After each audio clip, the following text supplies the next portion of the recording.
오늘은 죄 용서에 하나님의 말씀을 전하는 중요한 시간입니다. 좋은 것은 진짜 좋은 것을 잊게 합니다. 이것이 오늘 말씀의 주제입니다. 오늘 본문은 첫째로 세상에 좋은 것들이 많다라고 말해주고 있습니다. 진짜 이 세상에는 좋은 것들이 많이 있습니다. 한많은 이 세상이라고 한오백년에서 노래를 부르기도 하고, 왜 이리 모순이 많고 왜 이리 부조리가 많은가, 이 세상을 바라보는 그런 측면도 있지만 분명히 이 세상에는 즐겁고 기쁘고 좋은 것도 많이 있습니다. 그래서 이 세상 떠나기가 되기 싫은 것입니다. 좋은 음식 한번 먹어보십시오. 여수 돌산의 갓김치라고 먹어보셨습니까? 열무김치, 청국장, 벌써 입에서 침이 막 돕니다. 맛난 음식 먹으면요, 그렇게 좋을 수가 없습니다. 한여름의 최고의 즐거움은 점심 먹고 난 다음에 아이스 아메리카노 하나, 내가 기도 제목 중에 하나가 주여 아메리카노 2잔 먹을 수 있는 건강 주시옵소서. 오죽했으면 이거를 기도 제목으로 냈겠습니까? 그 한 잔 먹을 때 그렇게 행복할 수가 없습니다. 아름다운 자연, 좋은 여행지, 참 좋은 겁니다. 뿐만 아니라 참 재미난 놀이들이 많이 있어요. 내 취미, 내 즐거움을 만족시켜주는 여러 것들이 여기에 있습니다. 뿐만 아닙니다. 문학이 있죠. 예술이 있습니다.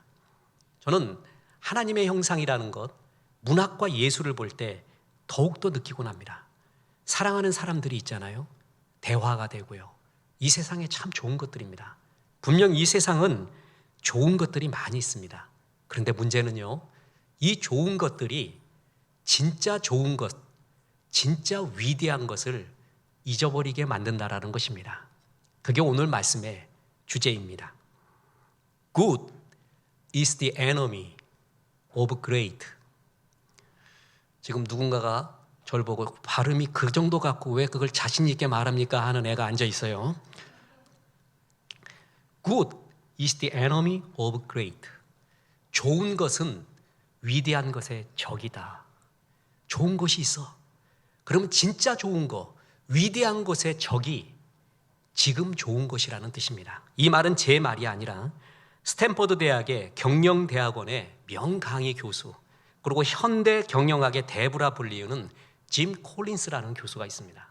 이 사람이 Good to Great, 좋은 기업을 넘어 위대한 기업으로 라는 책을 썼죠. 참 좋은 책입니다. 이런 책은 정말 그리스도인들도 참고해야 될, 그리고 경영을 하거나 세상 살아나가는데 굉장히 좋은 책들이 있거든요. 스티븐 코비의 성공하는 사람들의 7가지 습관, 8가지 습관, 또 설득의 심리학, 로버트 치알디니, 이런 건 굉장히 좋은 책이에요. 그에 못지않은 최고의 책이 좋은 기업을 넘어 위대한 기업으로 라는 그 책에 나오는 구절이에요. 이 책은 수많은 경험의 소산으로 만들어졌는데 5년 동안에 2,000여 명을 심층 인터뷰했습니다. 뿐만 아니라 이 책 하나를 위해서 6,000편의 논문을 참고했어요. 책은 그렇게 해서 나오는 겁니다. 쉽게 나오는 게 아니에요.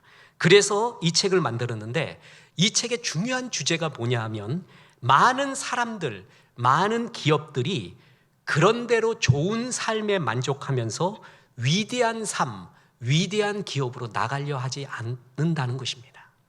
그러면서 좋은 것에서 위대한 것으로 점프하기가 그렇게 힘든 것이 아니라는 거예요.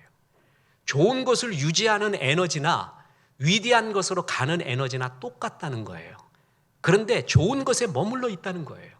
그러면서 더 진짜 좋은 것, 위대한 것을 보지 못하는 개인, 그런 기업체의 안타까움을 말해주고 있다는 겁니다. 분명 이 세상에는 좋은 것들이 많이 있습니다. 이 좋은 것들의 정체가 뭘까요? 솔로몬은 이 세상에 좋다는 것을 다 경험해 봤습니다. 아니, 더 엄밀하게 말하면 하나님이 솔로몬에게 모든 것을 다 경험하게 하였습니다. 그리고 그 경험한 결과를 말하게 하였습니다. 보십시오. 전도서 2장 1절에 나는 내 마음에 이르기를 자, 내가 시험 삼아 너를 즐겁게 하리니 너는 낙을 누리라 하였으나. 낙을 누려봐라. 이 세상의 모든 즐거움을 가져봐라. 주님이 솔로몬에게 허락해서 시작이 됐어요. 그래서 이 세상에 있는 즐거움의 목록이 2절부터 쫙 나오는데 정말 공감이 갑니다. 이거는 분명히 즐거움이에요. 기쁨이에요. 2절에 보면 웃음과 희락이 나와요. 내가 웃음에 관하여 말하기를 이르기를 그것은 미친 것이라 하였고 희락에 대하여 이르기를 이것이 무슨 소용이 있는가 하였노라. 웃음과 희락을 경험해 봤대요. 웃음과 희락은 모든 즐거움을 통틀어서 말해요. 즐거움이라는 말이에요. 기쁘잖아요. 즐겁잖아요. 그럼 웃어요. 희락이 있어요. 나는 이 세상에서 웃음과 희락, 다시 말해서 즐거움을 다 경험해 봤다. 그리고 그 즐거움의 구체적인 목록들을 그 다음 3절부터 말하는데 3절부터 나오는 게 괴롭습니다. 술부터 나오고 있습니다. 보십시오. 3절에 내가 내 마음으로 깊이 생각하기를 내가 어떻게 하여야 내 마음을 지혜로 다스리면서 술로 내 인생을, 내 육신을 즐겁게 할까? 술의 즐거움을 그는 알았습니다. 제가 책을 보면서요, 제일 괴로운 책이 뭐냐 하면 동서고금, 서양, 동양, 옛날, 지금 사람 할 거 없이 시인들과 예술가들은 하나같이 술고래 비슷한 사람들이 많습니다. 그래서 술에 대한 자기의 견해를 적어놓은 걸 봤거든요. 근데 그 사람들 예술가잖아요. 너무 예술적으로 써놨어요. 너무 잘 써놨어요. 그런 책은 정말 금서를 해야 됩니다. 그 책 보면 술을 먹고 싶을 그 정도로 멋지게 써놓은 거를 봅니다. 저는 세상에 흐르는 술에 대한 말이 더 즐겁습니다. 그게 뭐라 하냐면 술을 먹고 짐승이 되는 게 아니라 술이 네가 짐승이었다는 것을 증명해 준다. 저는 이 말이 술에 대한 제일 멋진 말이에요. 술의 즐거움. 그래서 육신의 즐거움을 탐닉해 봤대요. 4절에서 7절에 보면 사업의 즐거움, 사업을 성공했던 소유, 그리고 성취의 즐거움을 나타내고 있습니다. 중소기업 사업가들, 단임 목회하면서 사업가들 우리 CEO 보면 진짜 앉자마자 마음이 통해요. 그냥 생각만 하면 눈물이 나올 정도입니다. 가보면 이런 말을 합니다. 사원들이 몇 명이세요? 동력자들이? 그럼 몇 명이라고 말해요. 그럼 경상비가 계산이 되잖아요. 그 다음에 집세 계산이 되고 정말 안타까워 죽겠어요. 5명의 사원들이 있다 그러면 나는 사업을 통해서 돈을 버는 것도 중요하지만 5명의 가정을 지금 이끌어주고 있는 겁니다. 5명의 가정이 이끌어가게끔 유지하게끔 도와주고 있잖아요. 사업은 참 큰 의미가 있습니다. 귀한 일입니다. 애국입니다. 사업하면 돈을 벌게 돼요. 소유의 기쁨이 있고 사업을 성공할 때 성취의 기쁨이 있고 또한 다른 사람을 먹여주는 의미의 기쁨도 있지 않습니까?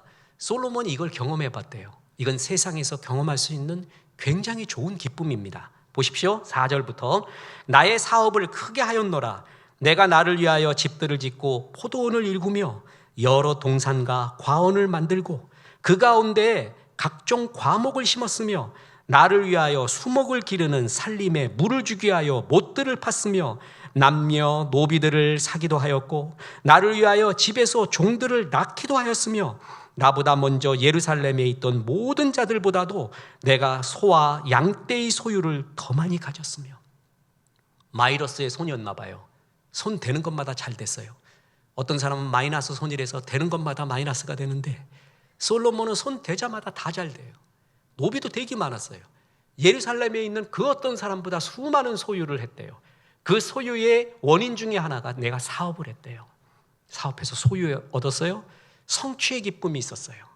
이 기쁨 분명히 이 세상에 있는 큰 기쁨인 것이 분명합니다.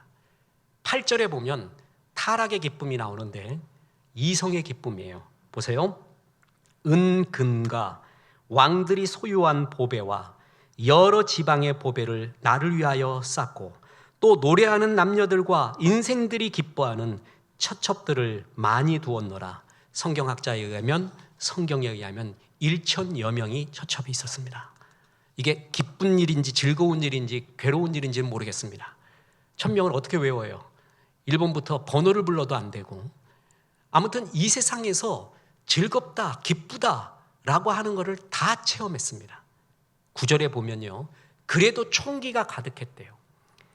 예루살렘, 아니 고대 근동 그 지방에서 풍성함이 나보다 더 넘치는 사람 없었대요. 아직도 지혜의 총기가 있어요. 풍성함이 있어요. 10절에 보면 큰 권력을 가지고 내가 하고 싶은 일을 다 했어요. 보세요. 10절에 무엇이든지 내 눈이 원하는 것을 내가 금하지 아니하며 무엇이든지 내 마음이 즐거워하는 것을 내가 막지 아니하였으니 이는 나의 모든 수고를 내 마음이 기뻐하였음이라. 이것이 나의 모든 수고로 말미암아 얻은 몫이로다. 어마어마한 권력을 갖습니다. 하고 싶은 것, 원하는 것 다 해볼 수가 있었습니다. 이 정도면 우리가 꿈으로 바라는 거 아닙니까? 아니, 어떤 우리의 그리스도인은 이거를 바라면서 주 앞에 기도하지도 않습니까? 정말 이 세상의 모든 즐거움과 행복을 솔로몬은 다 체험해 봤습니다. 하나님이 허락했습니다. 그건 솔로몬 얘기죠. 그랬더니 솔로몬 같은 행복을 갖기 위해 잠깐 유행이 지나갔지만 버킷 리스트라는 것들이 전 세계적으로 유행한 적이 있습니다. 버킷 리스트란 한 사람의 인생에 있어서 자기가 죽기 전에 하고 싶은 것들의 목록을 적고 그것을 하나하나 실행해 나가는 거예요. 그게 버킷 리스트예요. 영화도 나왔죠. 그런데 이 버킷 리스트 보면은요, 대개가 한 3가지인데 하나는 좋은 것을 먹고 싶어 해요. 인생의 먹는 즐거움이 그렇게 큰가 봐요. 그래서 이거 이만큼 먹자. 군대 가면 짜장면 100그릇 먹고 죽어버리자 이러잖아요. 제가 군대에서요, 그 신병 교육대 때 그 삼립빵이라고 동그란 거 있었어요. 그거 20개 먹고 죽는 줄 알았어요, 정말.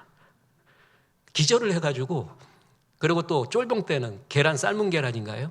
그거 2판 먹고 죽는 줄 알았습니다. 먹는 거 정말 즐거운 거예요. 버킷리스트에 먹는 게 꼭 들어갑니다. 뿐만 아니라 어떤 곳에 가는 거, 여행지 뿐만 아니라 내가 이걸 경험하고 싶다. 이 크게 보면 3가지로 나눠요. 이걸 해보고 싶은 거, 그리고 어디 가고 싶은 거, 어디 먹고 싶은 거. 이게 버킷리스트. 그게 뭐냐면 이 세상에서 이루지 못한 꿈, 그에 대한 향수를 의미하곤 합니다. 사회과학적으로 보면은 버킷리스트는 가짜를 벗고 진짜를 만날 때래요. 지금 나는 가짜를 살고 있는데 진짜 내 마음속에 버킷리스트가 진짜 나래요. 진짜 하고 싶은 거. 뭐 그렇게 의미를 볼 수도 있습니다. 버킷리스트라는 영화도 있죠. 흑인 자동차 수리공인 카터, 억만장자인 에드워드 둘이가 질병에 걸립니다. 그리고 버킷리스트를 작성해서 같이 세계 여행을 떠납니다. 스카이다이빙을 하고요, 북극 여행을 하고요, 프랑스 레스토랑에서 식사도 하고요, 인도의 타지마할도 가보고요, 중국의 만리장성에 가서 오토바이 끌고 세계 여행도 하고요, 아프리카의 사파리도 가보고요. 그러고 삽니다. 어떤 분은 나이 환갑되면 할레이 데이비슨 까만 오토바이를 타고 검은 자켓을 입고 검은 망토를 두르고 검은 부츠를 신고 검은 두건을 휘날리면서 우리나라를 일주하고 세계 여행을 하고 싶다라는 꿈을 가진 어떤 분도 있습니다. 이게 뭐냐 하면은 내 마음속에 그걸 하고 싶다, 즐겁다, 이 세상에서의 즐거움이에요. 그죠? 기쁨이란 말이에요. 그런데 한번 물어보고 싶은 게 있어요. 그 버킷리스트를 내가 진짜 했어요. 진짜 배 터지게 먹었어요. 그거 먹고 싶은 거. 진짜 가고 싶은 여행지 갔어요. 만리장성을 할레이 데이비슨으로 타든 행글라이더도 타든, 그리고 만나고 싶은 거, 추구하고 싶은 걸 했어요. 솔로몬처럼 다 해봤어요. 그럼 행복할까요? 그럼 진짜 행복할까요? 하나님은 진짜 좋은 거, 네가 생각하는 그것보다 진짜 위대한 것을 주시려고 하는데 악한 마귀는 이 세상의 좋은 것에 머물러 있으라고 합니다. 그래서 좋은 것의 행복을 보여주면서 진짜 좋은 것, 위대한 것, 글로 못 나가게 합니다. 강에서 낚시를 하는 한 낚시꾼 강태공이 있었습니다. 근데 이 사람이 이상한 버릇이 있는 거예요. 보니까 큰 고기는 다 버리고 요맨한 고기만 잡아넣는 거예요. 그래서 옆에 동료가 물었습니다. 아니 여보게, 그 큰 고기 월척 잡았는데 왜 다 버리는가? 라고 했더니 우리 집 프라이팬이 20cm야. 더 큰 거는 집어넣지를 못해. 그래서 더 작은 것만 잡아넣는데요. 하나님은 진짜 큰 후라이팬을 줬거든요. 영혼보다 큰 거. 근데 나는 20cm의 즐거움, 거기서 모든 것이 행복이 다인 줄 알아요. 이게 악한 마귀가 우리를 좋은 곳에 머물게 하는 책략입니다. 코끼리 사육을 할 때 흔히 하는 말이, 코끼리를 사육을 하면 어릴 때부터 사육해야 된다고 하죠. 그래서 말뚝에다가 어린 코끼리 발을 묶어놓는다고 합니다. 그러면 처음에 그 말뚝을 빼보려고 노력을 하다가 안 되는 걸 알아요. 근데 계속 묶어놓잖아요. 성인이 돼서도 그 말뚝에서 벗어나려고 하질 않는데요. 힘 한 번 쓰면 말뚝이 부러질 수가 있고 자기는 자유가 될 수 있는데도 어릴 때부터 습관화된 그 무엇, 안 된다는 것, 나는 요 정도까지라는 것, 그게 이 세상 좋은 것의 의미예요.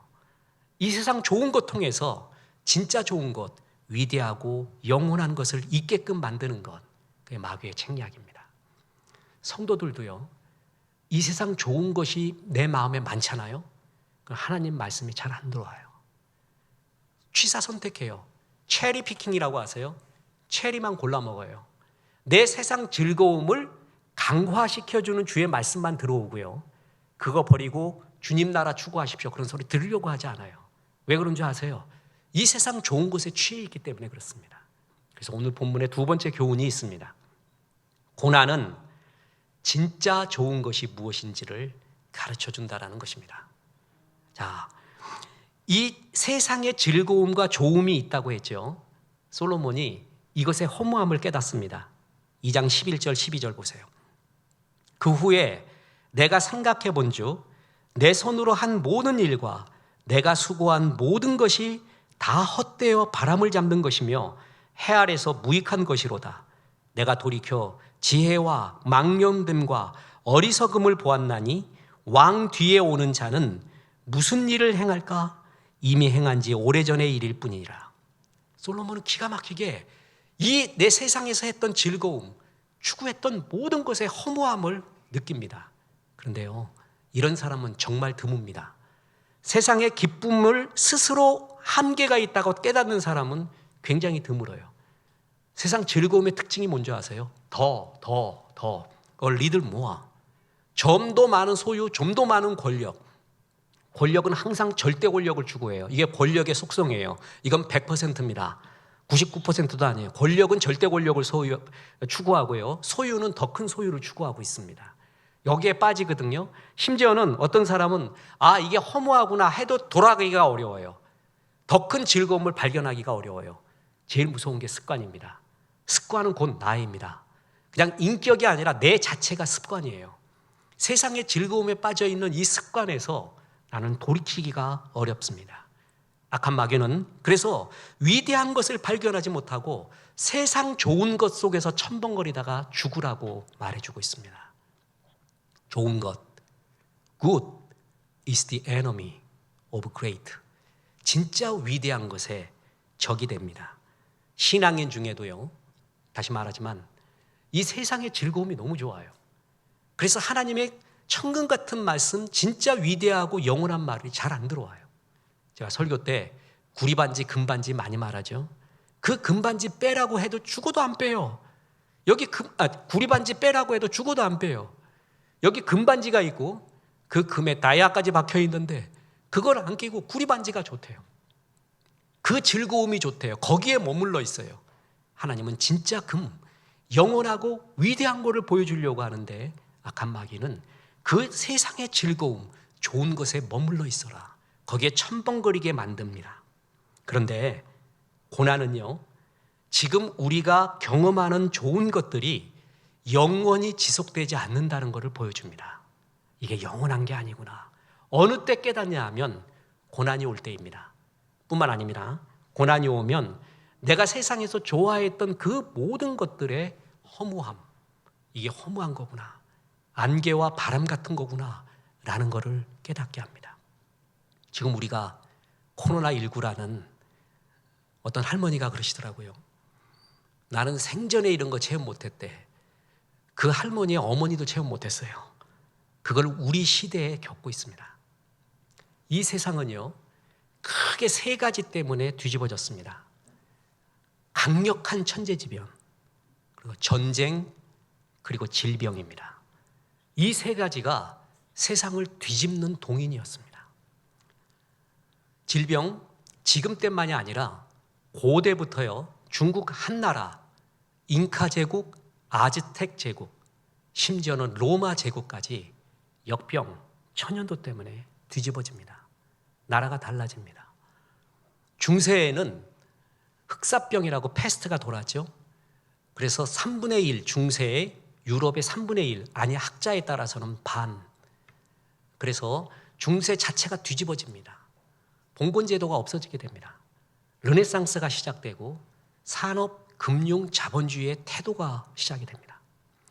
뿐만 아니라 근래에 있어서는 1918년도에 스페인 독감, 그것 때문에 전쟁보다 더 많은 사람이 죽어갔잖아요.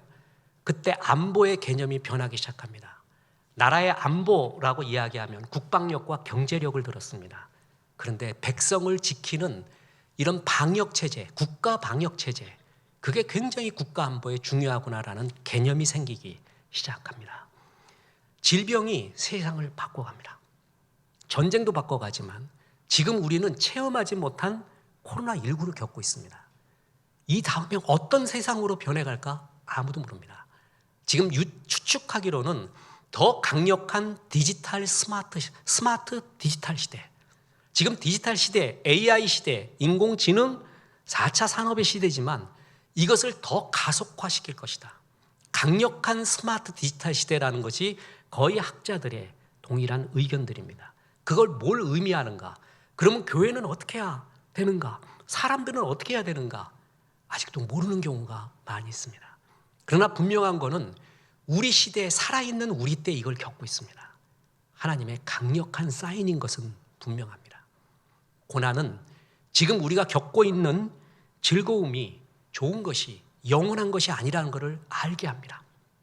뿐만 아니라 우리가 겪고 있는 이 즐거움의 허무함을 보여주고 있습니다. 그게 고난의 의미입니다. 그러면 끝으로 중요한 하나님의 말씀, 오늘의 교훈의 결론이 있습니다. 진짜 좋은 것, 영원한 것이 무엇일까요? 그것은 첫째로 인간은 영혼의 존재라는 것입니다. 이 세상의 육체, 육신, 즐거움, 이 세상도 좋은 거 많습니다. 그런데 우리는 이 세상의 존재일 뿐만이 아니라 육체와 육신의 존재일 뿐만이 아니라 우리는 영혼의 존재입니다. 예수님이 그 말씀을 하셨습니다. 마태복음 10장 28절, 몸은 죽여도 영혼은 능히 죽이지 못하는 자들을 두려워하지 말고 오직 몸과 영혼을 능히 지옥에 멸할 수 있는 이를 두려워하라. 너희는 몸이 있지만 또 뭐가 있다고요? 영혼의 존재라는 것을 분명히 말해주고 있습니다. 뿐만 아니라 전도서 12장 7절에 보면 흙은 여전히 땅으로 돌아가고 영은 그것을 주신 하나님께로 돌아가기 전에 기억하라. 우리 몸은 흙으로 되어 있어요. 지금 진화론을 주장하고 창조론을 거부하는 수많은 과학자들, 우리를 해부하고 연구해 보니까 원자 나오고 뭐 나오고 그래서 특이점으로부터 빅뱅이 일어나고 우리를 연구해 보니까 우리는 흙밖에 아니더라. 원자라는 존재밖에 아니더라. 근데 하나님은 뭐라고 말해요? 영이 있대요. 흙이 있지만, 흙으로 만들어졌지만 영혼의 존재라 이렇게 말하고 있습니다. 영혼의 존재라는 것은 영원의 존재라는 것이고, 영혼의 존재의 특징이 뭔지 아십니까? 이 세상의 즐거움을 다 주어도 만족이 없습니다. 솔로몬처럼 천하를 다 쥔 것 같아도 만족이 없어요. 왜냐하면 우리는 영혼의 존재, 영혼의 존재이기 때문에 그렇습니다. 그래서 이 세상 것을 다 먹어봐도, 다 누려봐도, 다 취해봐도 진짜 즐거움이 없게끔 우리는 만들어졌습니다. 여러분 만족이 없잖아요. 이유가 왠지 아세요? 영혼을 가진 영혼의 존재이기 때문에 그래요. 이게 하나님이 우리에게 진짜 가르쳐주고 싶은 진짜 좋은 것, 영원한 것이에요. 뿐만 아닙니다. 진짜 좋은 것, 영원한 것은 우리가 하나님의 형상대로 지음을 받았다라는 것입니다. 이 말은 나와 하나님은 특별한 관계에 있다라는 것입니다. 하나님이 사자를 만들 때는 사자처럼 만들었습니다. 호랑이를 만들 때는 호랑이처럼 만들고 독수리를 만들 때는 독수리처럼 만들었어요. 그런데 사람을 만들 때는 사람처럼 만들지 않고 하나님처럼 만들었어요. 그게 하나님의 형상대로 지음을 받았다라는 것이에요. 그래서 존 칼빈이라는 종교개혁자가 있습니다. 이 사람이 조직신학이라는 이만한 방대한 책을 줬는데 거기에 신론, 하나님에 대해서는 이만큼이에요. 근데 인간에 대해서는 요만큼입니다. 왠지 아세요? 하나님을 많이 알면 알수록 나를 안다는 거예요, 인간을. 왜냐하면 나는 하나님의 형상대로 지음받았기 때문에 그래요. 그래서 하나님을 많이 알수록 내가 누구인지를 압니다. 하나님의 형상대로 지음받았다. 이게 하나님이 우리에게 진짜 가르쳐주고 싶을 좋은 것, 위대한 것이에요. 보세요. 창세기 1장 27절에 하나님이 자기 형상 곧 하나님의 형상대로 사람을 창조하시되 남자와 여자를 창조하시고 만들었는데 어떻게 해요? 하나님의 형상대로 하나님처럼 만들었대요. 저는 이걸 어느 때 많이 느끼냐면요, 아트페어, 그 코엑스가 보면 1년마다 아트페어 예술 전시를 하는데 올해 할런지 모르겠습니다. 가면 정말 우리 인간은 하나님의 형상이구나 라는 걸 느낍니다.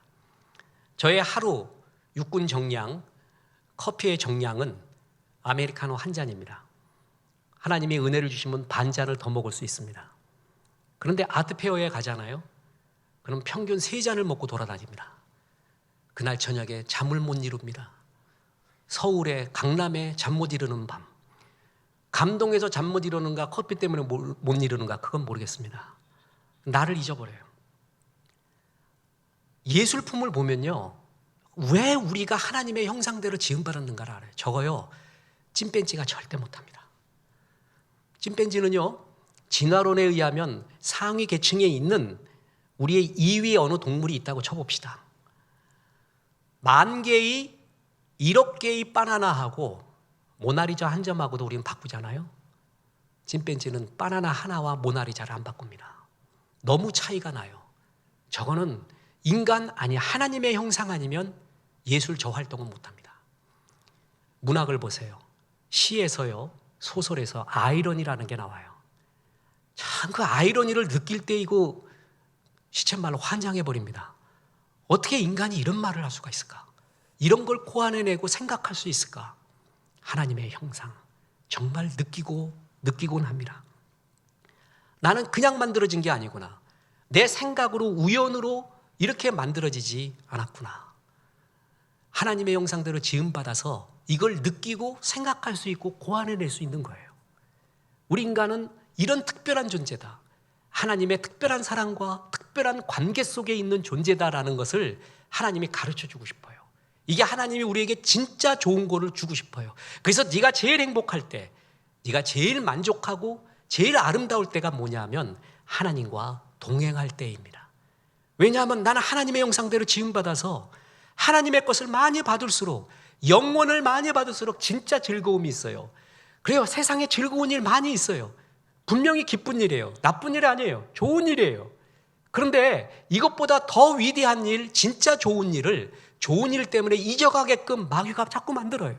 근데 하나님은 이런 가운데 고난을 통해서라도 뭘 통해서라도 진짜 좋고 위대한 걸 가르쳐줘요. 너는 영혼의 존재야. 하나님의 형상대로 지음받았어. 네가 진짜 행복할 때는 하나님과 동행할 때야. 그런데 하나님과 동행하도록 만들어지고 이때 제일 행복하도록 만들어졌어요. 그게 에덴의 의미예요. 에덴 동산이라는 말의 뜻이 우아한 기쁨, 황홀한 기쁨이라는 뜻이에요. 진짜 우아한 기쁨, 황홀한 기쁨이 뭐냐 하면 하나님과 동행하는 때예요. 그때가 제일 기쁜 거예요. 그런데 그 하나님을 거부하고 내가 주인이 되었어요. 내가 왕이 되었어요. 내 마음대로 살고 내 기쁨에 좋은 것들을 추구해 가기 시작했어요. 그거를 죄라고 합니다. 자, 보세요. 요한복음 16장 9절에 죄에 대하여라 함은 그들이 나를 믿지 아니하며, 하나님을 떠나서 자기의 즐거움, 자기가 주인 되어 살아가고 자기만의 행복을 추구해 가기 시작했어요. 이거를 성경은 죄라고 합니다. 이완용 잘 아시죠? 이완용은요, 그 시대의 최고의 인재였습니다. 촉망받는 젊은이였습니다. 24살 때 과거에 장원급제, 문과에 급제를 합니다. 그래서 정계에 들어선 지 3년 만에 정삼품에 오릅니다. 고종이 그를 너무 총애해서요, 아들인 순종의 스승되게 만들었습니다. 그가 나이 30살 되었을 때요, 유경공원에 보내서 영어 배우게 합니다. 그 다음에 주미공사 대사로 파송하게 됩니다. 그가 왔어요. 그랬더니 명성황후를 시해했던 을미사변이 일어났어요. 그 을미사변 때 고종이 일본을 피해서 러시아 공사관으로 피해서 정사를 본 사건이 있는데 그걸 아광파천이라고 하죠. 그 아광파천을 제일 주도한 인물이 이완용입니다. 뿐만 아닙니다. 그는 낭만이 있었습니다. 이완용에 대해서 이거를 사람들이 잘 모르는데 그는 시와 서예를 너무 잘 썼어요. 그래가지고 얼마나 시와 서예를 좋아했냐면 전국을 유람할 때도 시집 들고 다녔고요. 전국에 어디 가서도 시 써요. 그곳에 맞는 이런 낭만이 있는 가객이었습니다. 1922년에 최초로 조선에 열린 조선미술전람회에서 서예 부분의 심사위원장이에요. 상임위원장입니다. 글을 그렇게 잘 썼어요. 그래서 그의 문장력과 서예력이 너무 뛰어나다는 것을 일본 천황이 듣고 나에게 휘호 하나만 좀 다오 이런 말을 했어요. 그랬더니 조선 총독부가 야, 이완용의 글 얻기 위해서 비단 보내고 말 보내고 그래서 일본 천황을 찬양하는 시와 서예를 써서 보내줬습니다. 이 정도로 뛰어난 예술성, 낭만성이 있는 사람이었습니다. 뿐만 아닙니다. 너무 괴로운 일이 뭔지 아세요? 독립협회를 창설하는데 주요 멤버입니다. 독립협회 유지하고 특히 독립문 세우는데 제일 많이 기부금 낸 사람이 이완용입니다. 그래서 독립문 세우고 나서 기초연설, 이제 요이 땅 할 때 있잖아요. 우리 교회로 따진다면 입당 예배 드릴 때 그때 설교자, 연설자가 이완용이었습니다. 연설 너무 잘했습니다. 우리와 같은 박수 받았습니다. 이완용은 정말 뛰어난 인물이었습니다. 그런데 그 이완용을 가리켜 우리는 뭐라고 부르죠? 나라 팔아먹은 분이라고 하는 것이 굉장히 높여준 겁니다. 일부 때 그랬더니 확실하게 나오더구만요. 놈이라고. 그가 아무리 뛰어나도 상관이 없습니다. 아니 지금보다 더 멋진 거를 이완용한테 붙여도 상관없습니다. 그는 나라 팔아먹은 사람입니다. 그죠? 우리 인간이 아무리 뛰어나도요, 아무리 멋진 걸 느끼고 있어도요, 하나님을 떠나 있어요. 그걸 가리켜 죄인이라고 말합니다. 다시 말합니다. 이완용이 아무리 뛰어나요, 느낀 것도 많고요, 성취한 것도 많고 그가 느꼈던 기쁨도 많아요. 인정해요. 그런데 나라 팔아먹은 놈이에요. 우리가 느끼고 이 세상에서 즐거워했던 많은 일도 있습니다. 인정합니다. 근데 하나님을 떠나 있어요. 그걸 죄인이라고 합니다. 죄에 대하여라 함은 저희가 나를 믿지 아니하며 하나님을 떠나서 내 마음대로의 기쁨과 내 마음대로의 행복을 추구했던 주인 되어가는 존재, 그게 바로 죄인의 모습입니다. 이 세상에 즐거운 거 많아요. 그러나 진짜 즐거운 거, 영원히 즐거운 것, 위대한 것, 그건 하나님 안에 있습니다. 그런데 그 하나님 안에 있는 기쁨과 즐거움을 추구하지 않고 내가 좋아서 내가 주인이 되어서 이 세상의 즐거움에 탄닉되어 있는 상태, 그거를 죄인의 모습이라고 합니다. 그런데요, 이런 사람들도요, 자기 죽음을 예감합니다. 사람은 영혼을 사모하게끔 돼 있거든요. 하나님이 그렇게 만들었어요. 어느 누구도 죽음으로부터 자유롭지 못하다는 걸 누구보다도 알아요. 그래서 이 세상에 성공하고 기쁨이 많은 사람일수록 죽음을 더욱 두려워합니다. 너무 싫어요, 이 세상 떠나는 게. 그리스도인은 가벼운 삶이거든요. 가벼운 삶이라는 것은 주께서 부르시면 언제든지 갈 수 있는 삶, 미련 없이 나비처럼 날아갈 수 있는 삶, 그게 진짜 자유예요. 가벼운 삶을 살아요. 근데 이 세상에 전부 모든 걸 투자했어요. 이 세상 즐거움이 전부라고 생각해요. 그럼 이 세상 떠나기가 너무 싫어요. 죽기가 너무 싫어요. 삼성그룹 회장님도 롯데, LG 어느 총수도 다 죽게 돼 있습니다. 죽을 때 재산을 얼마나 남기는 줄 아세요? 모든 걸 남깁니다. 가지고 갈 거 하나도 없습니다. 그거를 성공한 사람은 너무나 잘 압니다. 느끼고 있습니다. 이 죽음을 해결할 수 없구나, 이 세상 즐거움은 한계가 있구나라는 것을 너무 잘 알아요. 근데 하나님이 정말 위대한 걸 준다 그랬죠? 영혼의 존재에 죽음 이후의 세계를 벌써 보여줬어요. 보세요. 히브리서 9장 27절에 한 번 죽는 것은 사람에게 정해진 것이요 그 후에는 심판이 있으리니. 사람 다 죽습니다. 그리고 예수 믿는 우리들은요, 결산을 받아요. 너에게 준 모든 걸 갖고 너는 예수님을 많이 닮았느냐, 전도 선교 구제를 했느냐, 결산의 날이 와요. 근데 예수를 안 믿고 하나님을 떠나 있는 사람은 심판이 임한다고 했어요. 지옥불입니다. 영원한 지옥불. 원래 그곳은 사람을 위해 만들어진 곳이 아닙니다. 하나님을 떠난 마귀와 그 졸개들, 천사들을 위해 만들어진 건데, 사람이 하나님을 쫓지 않고 마귀를 쫓아갈 때 같이 가는 곳이 지옥입니다. 영원한 불목, 지옥이 준비되어 있습니다. 아니라고 말하고 싶고 다른 학문을 통해서 부인하고 싶지만 하나님이 분명히 그렇게 말해주고 있습니다. 진짜 위대한 걸 너에게 보여주마. 죽음은 반드시 온다. 죽음 뒤에 심판이 있다. 이걸 가르쳐줍니다. 저는 젊었을 때 느꼈던, 보았던 수많은 책도 있지만 전도서를 30독 이상 하면서, 대학생 때요, 그때 받았던 은혜를 이루 말할 수 없습니다. 전도서는 늙어서 보는 게 아닙니다. 가장 활발한, 가장 혈기왕성한 젊을 때 봐야 돼요. 이 젊음의 의미, 이것도 없어지는구나. 명성의 의미, 이름의 의미, 이런 전도서가 가슴에 확 박히잖아요. 그럼 삶을 정말 자유롭게 살아요. 이 세상에서 진짜 자유로운 삶은 이생의 자랑에서 자유로운 삶이에요. 그러면 정말 자유로워요. 전도서는 그 모든 걸 말해주고 있어요. 이게 바람과 같다. 그리고 죽음이 있다. 죽음이 두려워요. 이 세상에 즐거움만 있는 사람은. 그리고 뿐만 아닙니다. 이 세상 속에서 하나님 떠나서 사는 사람은 분명히 죄를 짓고 있거든요. 하나님을 떠난 죄, 이거는 죄가 아니라고 막 여겨요. 우겨요. 그런데 세상에 수많은 죄를 지은 건 사실이에요. 그 죄들에 대해서도 두려움을 갖고 있습니다. 하나님은 하나님을 떠난 죄와 이 세상에서 수없이 범해왔던 죄들, 그들에 대한 해결책까지 다 말해줬습니다. 자, 보세요. 요한일서 1장 7절에 그가 빛 가운데 계신 것 같이 우리도 빛 가운데 행하면 우리가 서로 사귐이 있고 그 아들 예수의 피가 우리를 모든 죄에서 깨끗하게 하실 것이요. 예수의 피가 우리의 모든 죄에서 깨끗게 하실 것이다.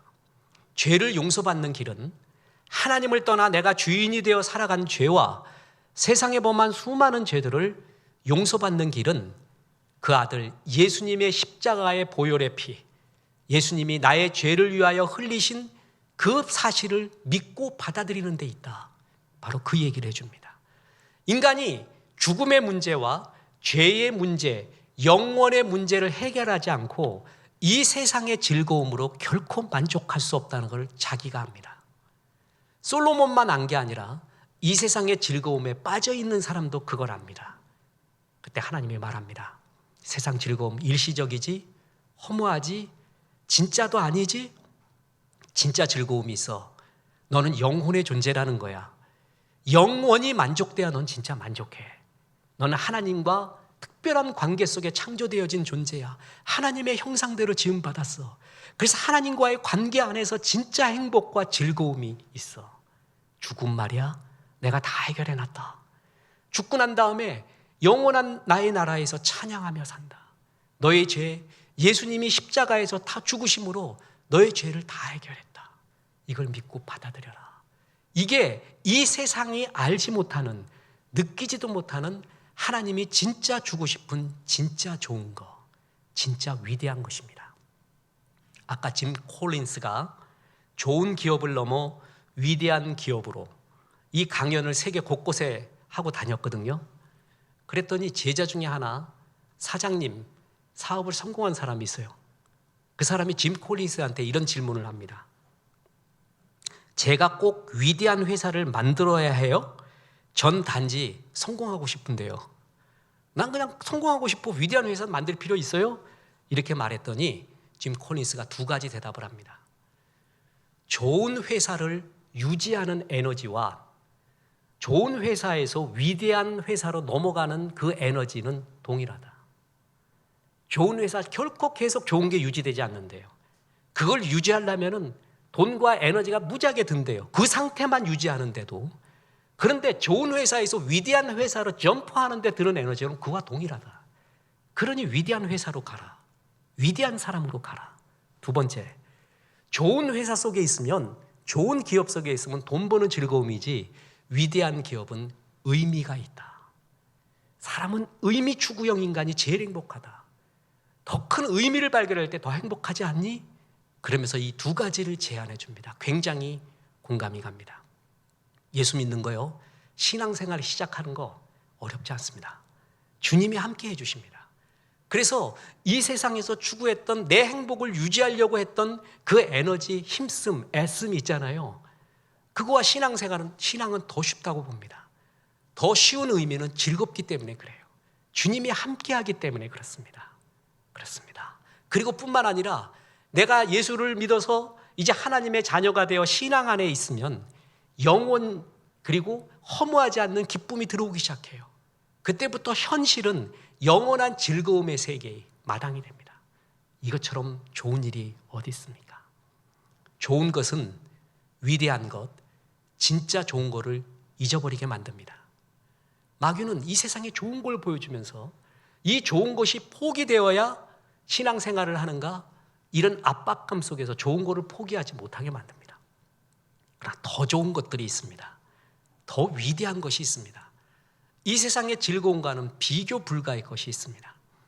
제가 아까 아메리카노 얘기했죠. 예수 믿는다고 아메리카노 못 먹습니까? 기도하고 세 잔도 먹을 수 있는 그날을 얼마나 기대하는 줄 아세요?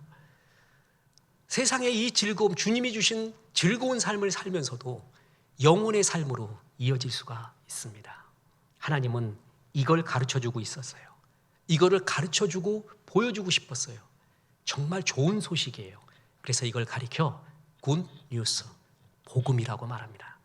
제가 목사가 된 이유, 그리고 교회가 있는 존재의 이유, 그리고 저는 오늘 이 생각도 합니다. 하나님이 당분간이라도 방송 예배를 허락한 이유, 지금 이 말씀을 듣기 위함입니다. 방송 듣고 있는 모든 가족 여러분, 모든 사람 여러분, 주님이 오늘 불러서 이 말씀을 주었습니다. 거부하지 마십시오. 그러면 지금 이 순간 그 예수님을 받아들여서 하나님의 자녀가 될 수 있습니다. 하나님을 떠난 죄와 수없이 범한 죄들을 용서받고 하나님과 동행하게 되고 영원한 삶을 사는 시작을 지금 할 수 있습니다. 그거를 영접한다고 합니다. 요한복음 1장 12절에 영접하는 자, 곧 그 이름을 믿는 자들에게는 하나님의 자녀가 되는 권세를 주셨으니 라고 말했습니다. 내가 하나님 떠난 죄 속에 살고 있었습니다. 현실에서 수없이 범한 죄들 속에 살고 있었습니다. 이제 그 하나님 믿기 원합니다.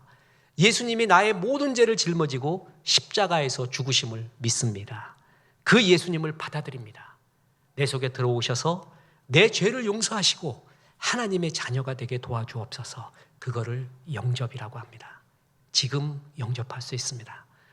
이 말씀 듣고 예수님을 영접하기를 원하는 사람은 저의 기도를 따라해 주십시오. 그리고 이미 영접한 사람은 영접한 사람들을 도와주기 위하여 기도를 따라하겠습니다. 같이 기도하겠습니다. 하나님 감사합니다. 하나님 감사합니다. 오늘 하나님의 말씀을 들었습니다. 오늘 하나님의 말씀을 들었습니다. 저는 하나님을 떠나서 제가 주인이 되어 살아왔습니다. 주인이 되어 살아왔습니다. 그리고 현실 속에서 수많은 죄들을 범했습니다. 예수님께서 저의 모든 죄를 짊어지고 십자가에 죽으심을 믿습니다. 예수님, 지금 제 속에 들어오셔서 저의 모든 죄를 용서하여 주시고 하나님의 자녀가 되게 하옵소서. 예수님의 이름으로 기도했습니다. 아멘.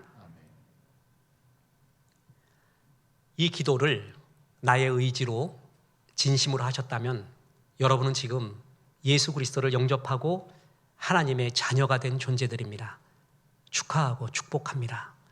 이제 하나님의 자녀가 된 여러분은 내 속에 아직도 죄의 본성이 굉장히 많이 있습니다.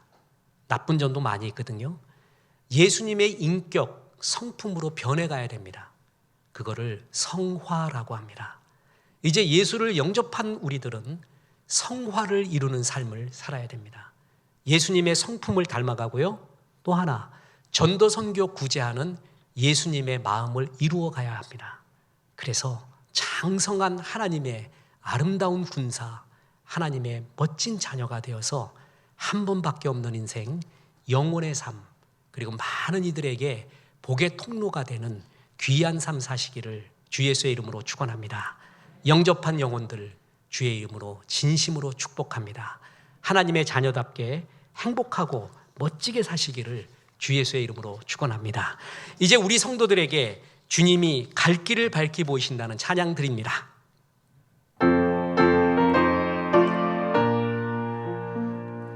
갈 길을 밝히 보이시니 주 앞에 빨리 나갑시다. 우리를 찾는 구주 예수 보도라 하시네. 죄악 벗은 우리 영혼은 기뻐 뛰며 주를 보겠네. 하늘에 계신 주 예수를 영원히 우리를 오라 하시는 말, 우리를 오라 하시는 말 기쁘게 듣고 순종하세. 구주를 믿기 지체 말고 속히 나가세. 죄악 벗은 우리 영혼은 기뻐 뛰며 주를 보겠네. 하늘에 계신 주 예수를 영원히 섬기리. 이제는 우리 구주 예수 그리스도의 은혜와 하나님의 크신 사랑과 성령님 영원한 것, 진짜 좋은 것을 가르쳐 주심이 이 말씀에 아멘하여 예수 그리스도를 구주와 주님으로 영접하여 하나님의 자녀가 된 성도님들과 주의 말씀대로 살아가기로 기도한 성도님들에게 함께 하셔서 이제부터 끝날까지 크신 영광 받으시옵기를 우리 구주 예수 그리스도 이름으로 축원하옵나이다. 아멘.